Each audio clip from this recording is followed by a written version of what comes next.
Caitlin Clark gets kneed in the groin, punched in the throat. Alyssa Thomas puts all of her body weight on her to stand up. Nobody expected the golden child of college basketball to step onto the professional court and immediately become the most hunted player in the history of the sport. From the moment Caitlin Clark was drafted, there were whispers that the veterans of the WNBA were planning a harsh, welcoming committee, but what actually unfolded on the hardwood went far beyond standard rookie hazing. It became a spectacle of brutal physical intimidation, controversial hard fouls, and a brewing hostility that threatened to tear the league's new mainstream spotlight right down the middle. Fans tuned in expecting to see her signature logo threes and unbelievable court vision, but instead, they witnessed a relentless physical assault that reached a terrifying boiling point. The breaking point arrived during a jaw-dropping sequence that left audiences completely speechless, involving a vicious hit to the throat and a subsequent explosion of raw emotion that nobody saw coming.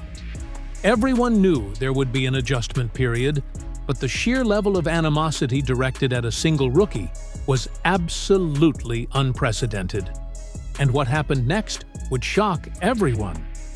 The narrative had been building for months before the season even tipped off. Veterans across the league were growing visibly frustrated with the endless media coverage surrounding the new rookie class, feeling entirely disrespected after spending years building the foundation of the WNBA in relative obscurity. When Caitlin finally arrived, bringing millions of new viewers and unprecedented financial investments, the gratitude was overshadowed by a palpable, almost suffocating wave of resentment. Opposing players weren't just guarding her, they were attempting to send a physical message every single time she crossed half-court. We saw early signs of this intense targeting in games against Chicago, where flagrant fouls and blatant hip checks became the main headlines. But the aggression didn't stop there. It escalated week by week, game by game, turning standard basketball matchups into something that resembled a heavyweight prize fight. Teams were strategizing not just to stop her scoring, but to physically break her spirit and test her mental fortitude under the brightest lights the league had ever seen. The physical toll was becoming obvious, with bruises and scrapes serving as the brutal receipts of her newfound stardom. But that wasn't the whole story. Things took a dangerous turn when the Connecticut Sun rolled into the schedule, bringing with them their enforcer, Alyssa Thomas. Thomas is widely known as one of the most rugged, uncompromising, and physically imposing players in the entire league. Someone who never backs down and certainly never gives an inch to a rookie, regardless of their media hype. During a highly contested possession, the tension snapped in a horrifying way when Thomas delivered a devastating blow that caught Caitlin right in the throat area, sending her crashing hard to the hardwood. The arena collectively gasped as the slow-motion replays circulated instantly across social media, showing what looked far less like a basketball play and much more like a deliberate attempt to inflict serious pain.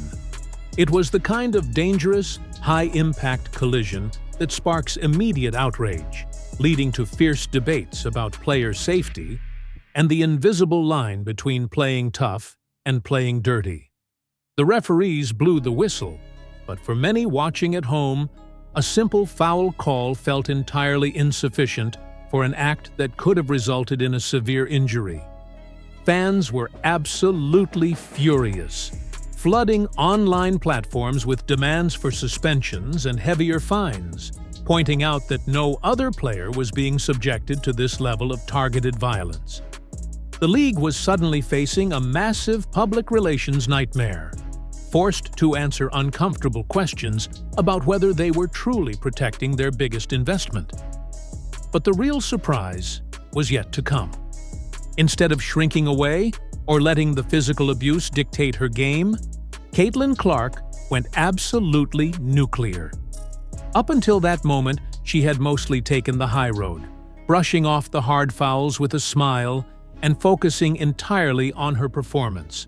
But the throat hit flipped a switch deep inside her competitive psyche. The rookie stood up from that brutal collision with a completely different look in her eyes, transforming from the polite Midwest prodigy into a fiercely defiant competitor who was absolutely done taking anyone's SHT. She started jawing back at the veterans, matching their trash talk word for word, and backing it up with a relentless offensive onslaught that left defenders completely helpless. Her court demeanor shifted dramatically.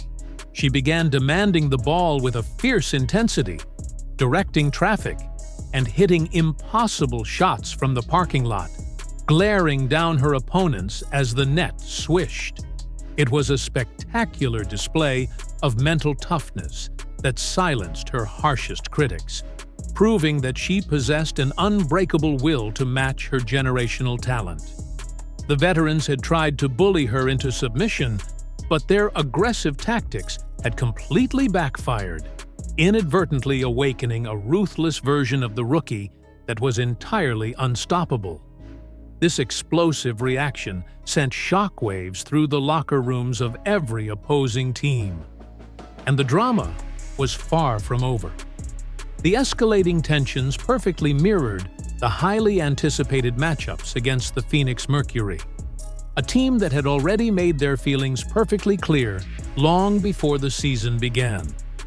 Diana Taurasi, one of the greatest to ever play the game, had famously warned that reality was coming for the rookie, setting the stage for an incredibly hostile dynamic whenever their paths crossed. When Caitlin stepped onto the court against Phoenix, the atmosphere was thick with unspoken rivalries and a fierce generational clash that captivated the entire basketball world. The Mercury defenders applied suffocating pressure, trapping her at half court and daring her to make mistakes under a barrage of physical contact that routinely bordered on flagrant. Yet, time and time again, the rookie navigated the chaos, using the relentless pressure to set up her teammates and dissect the defense with surgical precision. The verbal sparring between her and the Phoenix veterans became primetime entertainment, with lip readers catching intense exchanges that proved she was absolutely unfazed by their legendary status. Every time she was knocked down, she bounced back up faster, staring directly into the faces of players who had been dominating the league since she was in elementary school. It was a definitive changing of the guard, playing out in real time under a microscope of intense public scrutiny. But a massive controversy was brewing behind the scenes. Rumors and speculations began to circulate wildly regarding the role of the referees and the league's front office in managing this explosive situation. Conspiracy theories flooded social media, with fans and analysts pointing out massive discrepancies in how fouls were being called, suggesting that officials were turning a blind eye to the blatant targeting of the rookie star. Video compilations of uncalled pushes, shoves, and cheap shots went viral, sparking fierce debates on sports talk networks about a supposed unspoken agreement to let the veterans haze the newcomer without consequence. Prominent media personalities called out the officiating crews by name, accusing them of failing to maintain control of games and allowing personal vendettas to dictate the flow of play. The WNBA found itself trapped in a delicate balancing act, desperate to maintain the integrity of their tough, physical brand of basketball while simultaneously avoiding a catastrophic injury to the player single-handedly driving historic television ratings. Whispers emerged from anonymous sources within the league, suggesting that executives had held closed-door meetings to address the escalating violence, though the official stance remained frustratingly vague. The disconnect between the staggering revenue being generated and the brutal treatment allowed on the court created a deeply polarizing narrative that dominated the entire season. And the implications were massive. The financial reality of the situation added a fascinating layer of complexity to the ongoing drama, exposing the deep-rooted frustrations of a league experiencing sudden, explosive growth. For years, WNBA players had fought tooth and nail for better pay, charter flights, and increased visibility, fighting a constant uphill battle for basic respect in the sports world. Then, a single rookie arrives, and instantly, arenas are sold out. Merchandise is flying off the shelves, and millions of new eyeballs are glued to the television broadcasts. While the rising tide was supposed to lift all boats, human nature took over, and the staggering spotlight placed entirely on one person bred a toxic mixture of jealousy and resentment. The veterans felt they were doing the heavy lifting, while the newcomer reaped all the glory, leading to a profound culture clash that manifested in the brutal physical altercations we witnessed every single night. But the irony was impossible to ignore. The very player they were trying to intimidate was the exact same person responsible for the massive upgrades in their travel accommodations and the unprecedented surge in their overall market value. It was a wildly complicated dynamic, blending raw athletic competition with deep-seated professional grievances. And it was about to reach its final crescendo. The psychological warfare extended far beyond the boundaries of the hardwood, seeping into post-game press conferences and dominating social media timelines for weeks on end. Reporters constantly baited the rookie and the veterans with loaded questions, desperately trying to extract a controversial soundbite that could be spun into the next massive headline. Alyssa Thomas remained remarkably unapologetic about the physical altercation, insisting that basketball is a contact sport and that nobody gets a free pass just because they have a massive following on television. This unapologetic stance only added more fuel to the raging fire, polarizing the fan base into two distinct camps. Those who believed the WNBA was just playing its traditional brand of tough defense, and those who saw a coordinated effort to sabotage the league's brightest young talent. Caitlin, however, navigated the media minefield with a startling level of maturity, refusing to take the bait while subtly making it clear that she would not be intimidated by the aggressive tactics. She understood that showing any sign of weakness would only encourage more physical assaults, so she masked her frustrations behind a steely glare and a relentless work ethic that drove her opponents absolutely crazy. The mental chess match became just as fascinating as the physical game, revealing a level of emotional intelligence that few rookies ever possess. But that wasn't the whole story. The intense rivalry took on an entirely new dimension when the broader context of the Angel-Reese dynamic was injected into the conversation, creating a perfect storm of narrative tension. Reese and Clark had already established one of the most compelling rivalries in college sports history, and bringing that existing friction into the professional ranks created an incredibly combustible atmosphere. While Reese was also navigating her rookie season, she seemed to align much more naturally with the veteran mindset, embracing the physical, unapologetic style of play that the old guard championed. This unspoken alliance between Reese's intense competitiveness and the veteran's desire to humble Clark created a multi-front war for the young point guard, forcing her to constantly check over her shoulder. Every time Clark was knocked to the floor by someone like Alyssa Thomas, the cameras immediately panned to other players around the league, analyzing their reactions and searching for signs of approval or condemnation. The fans dissected every tweet, every Instagram like, and every post-game smirk, building massive conspiracy theories about a secret league-wide agenda to tear down the Golden Girl. It wasn't just about basketball anymore. It was a cultural phenomenon that transcended the sport, drawing in casual observers who had never watched a women's basketball game in their entire lives. And what happened next would shock everyone. The mechanics of how she adapted her game under this intense physical threat provide a fascinating look into the mind of a true basketball savant.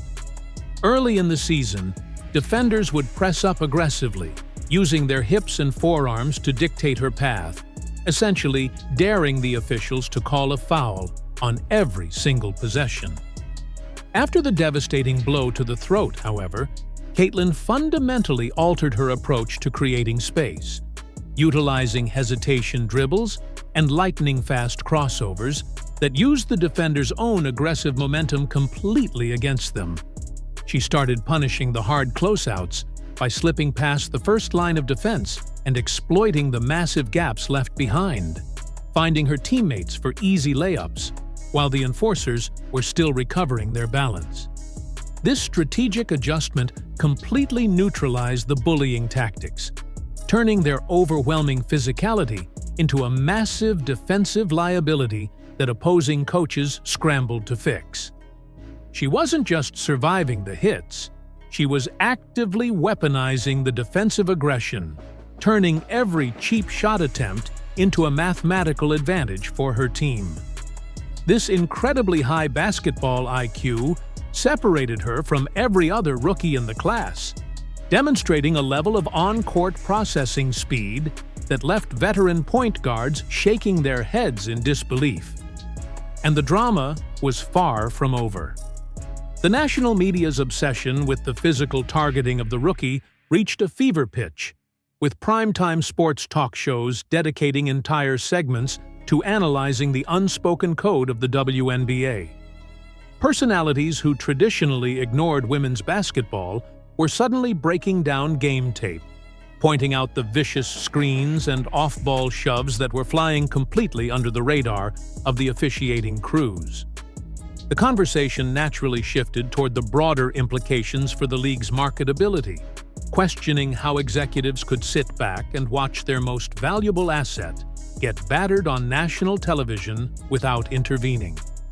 It sparked a massive cultural debate about the nature of rookie hazing across all professional sports, drawing immediate comparisons to how legends like Michael Jordan and Wayne Gretzky were treated early in their respective careers.